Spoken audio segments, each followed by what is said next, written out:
আউযু বিল্লাহি মিনাশ শাইতানির রাজীম বিসমিল্লাহির রহমানির রহিম। সম্মানিত দর্শক মণ্ডলী, আসন্ন পবিত্র ঈদুল আজহা বা কোরবানির ঈদ, এই ঈদুল আজহা বা কোরবানির ঈদ নিয়ে আমাদের সমাজে 20টি প্রচলিত কুসংস্কার ও ভুল ধারণা রয়েছে। সেগুলি আজ আমি আপনাদের সামনে তুলে ধরার চেষ্টা করব।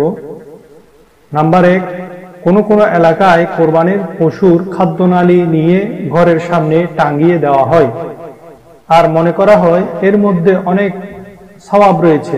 এটি একটি অবান্তর ধারণা। নাম্বার 2, কোন এলাকায় প্রচলন আছে যে সমস্ত গাছের আমে পোকা হয়, সে সমস্ত গাছে বসে কোরবানির গোশত খেয়ে হাড়গুলো গাছে ঝুলিয়ে রাখলে পোকা হয় না। অথচ এই ধরনের ধারণা অমূলক এবং সম্পূর্ণ কুসংস্কার।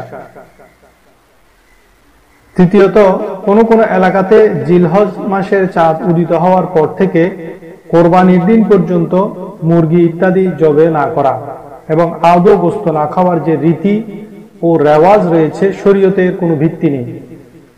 4 নম্বর কুসংস্কার হলো, অনেক এলাকায় পশুর বয়স অনুপাতে দাঁত গজিয়েছে কিনা তা যাচাই করা হয়, কিন্তু বয়সের ক্ষেত্রে দাঁত গজানো না গজানোর উপর নির্ভর করা যায় না। বরং বয়সের সঠিক ধারণা হলো দাঁত না গজালেও কোরবানি হবে, আর বয়স কম হলে দাঁত গজালেও তার দ্বারা কোরবানি হবে না।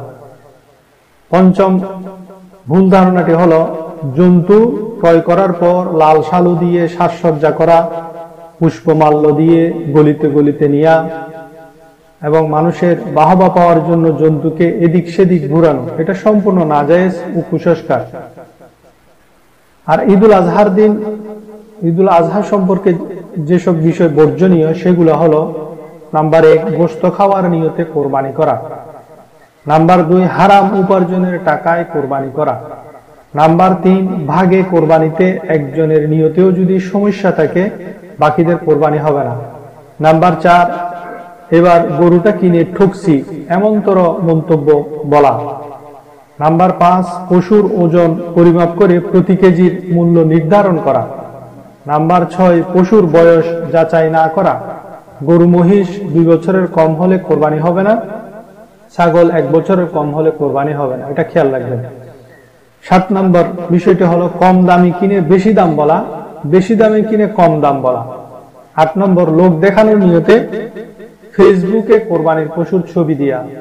9 নম্বর হলো, সন্তান নিজে নেসাবের মালিক, সম্পদের মালিক, সে নিজের কোরবানি না করে মা বাবার পক্ষ থেকে কোরবানি করা। যদি মা বাবা নেসাবের মালিক না হন তখন সন্তানের উচিত আগে নিজের ওয়াজিব কোরবানি করা এবং অতিরিক্ত হিস্সা থাকলে তাতে মা বাবার জন্য সওয়াবের নিয়তে মা বাবার নাম দিতে পারে, তাতে সমস্যা নেই।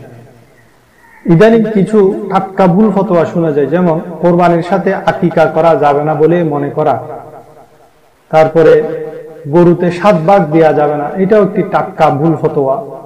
এরপরে হলো, মৃতদের পক্ষ থেকে কোরবানি করা যাবে না।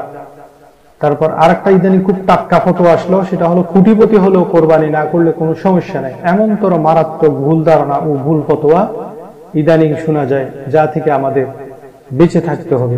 আল্লাহ তাআলা আমাদেরকে বেঁচে থাকার তৌফিক দান করুন, আমিন।